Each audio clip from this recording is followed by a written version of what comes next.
ಸ್ವಾಗತ ಸುಸ್ವಾಗತ. ಯೋಗ ಮತ್ತು ವಿಜ್ಞಾನ ತರಗತಿಗಳು, ಸಮುದಾಯ ಭಜನಾ ಮಂದಿರ. ಮಾತೃದೇವೋ ಭವ, ಪಿತೃದೇವೋ ಭವ, ಆಚಾರ್ಯ ದೇವೋ ಭವ, ಅತಿಥಿ ದೇವೋ ಭವ. ಸ್ನೇಹಿತರೆ, ಶ್ರೀ ಕೆಂಚಾವಧೂತರು ಕೊಡಾಳು, ಪ್ರೀತಿ ಶಾಂತಿ ಸೌಹಾರ್ದತೆಗೆ ಹೆಸರಾದ ಕೊಡಾಳು ಒಂದು ಶ್ರೀ ಕ್ಷೇತ್ರ. ನಮ್ಮ ತಂದೆ ದಿವಂಗತ ಶ್ರೀ ದೇಮಯ್ಯನವರು ಮತ್ತು ತಾಯಿ ದಿವಂಗತ ಶ್ರೀ ಮಾರಕ್ಕನವರು, ಶ್ರೀಮತಿ ಮಾರಕ್ಕನವರು ಭಕ್ತರ ಭಜನಾ ಮಂದಿರ ಗೋಪನಹಳ್ಳಿಯಲ್ಲಿ, ಅವರ ಜೊತೆಯಲ್ಲಿ ನನ್ನ ವಿಶೇಷ ಸಹಯೋಗ. ಅದರ ಪ್ರಭಾವವೇ ಈ ದಿನ ಈ ಒಂದು ಯೋಗ ಮತ್ತು ತರಗತಿ ಕ್ಲಾಸ್ಗಳಿಗೆ ಅವರೇ ನನಗೆ ಶಿಕ್ಷಕರು. ನನ್ನ ತಂದೆ ಮತ್ತು ತಾಯಿಯರ ನೆನಪಿನಲ್ಲಿ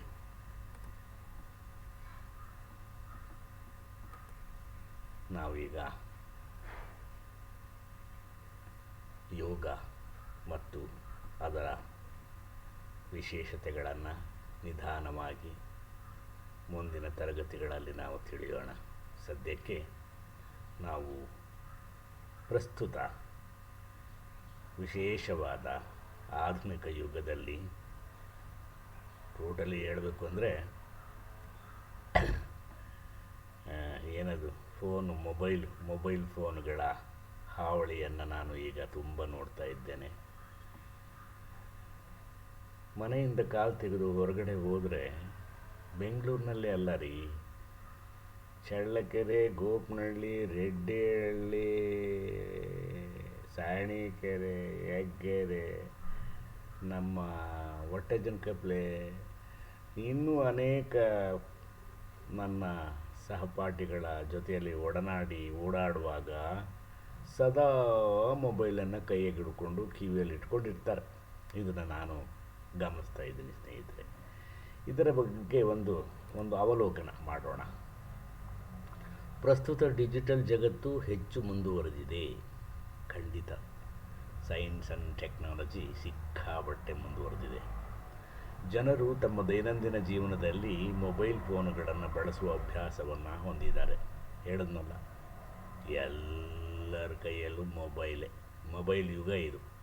ಇಂದು ವಿವಿಧ ಸಮಾಜಗಳ, ಅಶಿಕ್ಷಿತ ಸಮುದಾಯಗಳಾದ ಕಾರ್ಮಿಕರು, ಅನಕ್ಷರಸ್ಥರು, ಭಿಕ್ಷುಕರು, ಬುಡಕಟ್ಟು ಜನಾಂಗದವರು ವಿವಿಧ ಸಮಾಜಗಳ ಜನರಲ್ ಸೆಲ್ ಅಥವಾ ಮೊಬೈಲ್ ಫೋನುಗಳನ್ನು ಬಳಸ್ತಾರೆ. ಅದರಿಂದ ಡಿಜಿಟಲ್ ಜಗತ್ತು, ಸಾಮಾಜಿಕ ಮಾಧ್ಯಮ ಇತ್ಯಾದಿ ಬಳಕೆದಾರರು ವಿಷಯ ಅಥವಾ ಸಂದೇಶಗಳನ್ನು ವೀಕ್ಷಿಸಬಹುದು, ಹಂಚಿಕೊಳ್ಳಬಹುದು. ಕೆಲವರು ನಕಾರಾತ್ಮಕ ಪೋಸ್ಟ್ಗಳನ್ನು, ಅಶ್ಲೀಲ ದೃಶ್ಯಗಳನ್ನು, ಆಮೇಲೆ ಮನಸ್ಸಿಗೆ ಆಘಾತಕಾರಿಯಾಗಿ ಪರಿಣಾಮ ಆಗ್ತಕ್ಕಂಥ ದೃಶ್ಯಗಳನ್ನು, ಅನಾವಶ್ಯಕ ವಸ್ತುಸ್ಥಿತಿಗಳನ್ನು ಸಮಾಜದಲ್ಲಿ ನಾವು ನೋಡ್ತಾ ಇದ್ದೇವೆ. ಹಾನಿಕಾರಕ, ನಕಾರಾತ್ಮಕ ಪೋಸ್ಟ್, ಸುಳ್ಳು ವಿಷಯ ಅಥವಾ ವೈಯಕ್ತಿಕ ಮಾಹಿತಿ ಇತ್ಯಾದಿಗಳನ್ನು ಹಂಚಿಕೊಳ್ತಾರೆ. ಇದರಲ್ಲಿ ಧನಾತ್ಮಕ ಮತ್ತು ಋಣಾತ್ಮಕ ಎಷ್ಟು ಅಂತಕ್ಕಂಥದ್ದು ಈ ಮೊಬೈಲನ್ನು ಬಳಸ್ತಕ್ಕಂಥವರ ವಿವೇಚನೆಗೆ ಬಿಟ್ಟಿದ್ದೇವೆ. ಸ್ನೇಹಿತರೆ, ವಿಷಯ ಏನಪ್ಪ ಅಂದರೆ, ಶಾಲಾ ಮಕ್ಕಳು ಮೊಬೈಲ್ ಫೋನ್ ಬಳಸುವ ಪರಿಣಾಮ ಏನು? ಮಕ್ಕಳಿಗೆ ಯಾಕ್ರಿ ಫೋನು? ಹುಟ್ಟಿದ ಮಕ್ಕಳಿಂದ ಹಿಡಿದು 5ನೇ ಕ್ಲಾಸು, 6ನೇ ಕ್ಲಾಸು, 7ನೇ ಕ್ಲಾಸ್ವರೆಗೂ ಅವರಿಗೆ ಮೊಬೈಲ್ಗಳ ಅವಶ್ಯಕತೆ ಇಲ್ಲ. ಆದರೆ ಅವರಿಗೆ ಯಾಕೆ ಕೊಡ್ತಾರೆ ಮಕ್ಕಳಿಗೆ? ತಂದೆ ತಾಯಿಗಳು ಅದನ್ನು ಗಮನಿಸಬೇಕು. ಇದು ಗಂಭೀರ ಪರಿಸ್ಥಿತಿಯನ್ನು ಮುಂದೆ ಎದುರಿಸಬೇಕಾಗ್ತದೆ. ಮುಂದೆ ನೀವು ಮಕ್ಕಳು ದೊಡ್ಡವರಾದ ನಂತರ, ಶಿಕ್ಷಿತರಾದ ನಂತರ ಅದನ್ನು ನೀವು ಎದುರಿಸಬೇಕಾಗ್ತದೆ.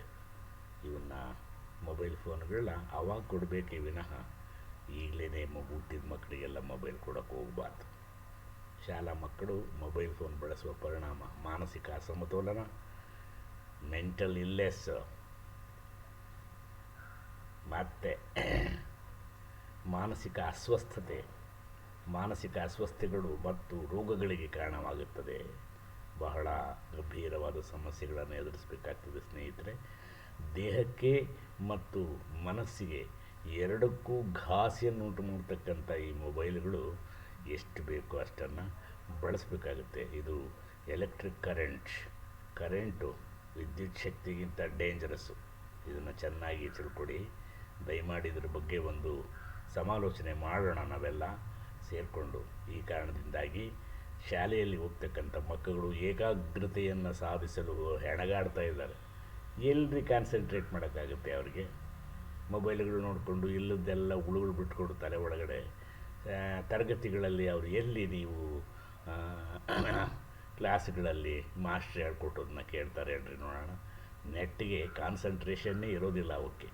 ಅಂಥದ್ರಲ್ಲಿ ಈ ಮೊಬೈಲ್ಗಳು ಬೇರೆ. ಇನ್ನೂ ಸಾಮಾಜಿಕ ಬದುಕಿನಲ್ಲಿ ಅವರವರ ಕುಟುಂಬಗಳಲ್ಲಿ ಅನೇಕ ಥರದ ಏನು ಕಷ್ಟ ಕಾರ್ಪಣ್ಯಗಳು ಇವೆಲ್ಲ ಇರ್ತವೆ ಹಳ್ಳಿಗಳಲ್ಲಿ. ಅದರಲ್ಲೂ ಗ್ರಾಮೀಣ ಮಕ್ಕಳಿಗಂತೂ ಇದು ಬಹಳ ಡೇಂಜರಸ್ಸು. ಎಚ್ಚರಿಕೆಯನ್ನು ಕೊಡ್ತಾ ಇದ್ದೀವಿ ನಾವು. ಡಿಮೆಟ್ ಸೋಷಿಯಲ್ ಸೈನ್ಸ್ ಡಿಸಿಪ್ಲಿನ್ ಕಡೆಯಿಂದ ನೀವು ಇದನ್ನು ಗಂಭೀರವಾಗಿ ತೆಕ್ಕೋಬೇಕಾಗುತ್ತೆ. ಇದನ್ನು ಆಮೇಲೆ ಕುಸಿತಕ್ಕಂಥ ಶೈಕ್ಷಣಿಕ ಸಾಧನೆ. ಮಕ್ಕಳಿಗೆ ಜಾಸ್ತಿ ಮಾರ್ಕ್ಸ್ ಬರೋದಿಲ್ಲ, ಎಲ್ಲರೂ ಓದೋಕ್ಕಾಗಲ್ಲ.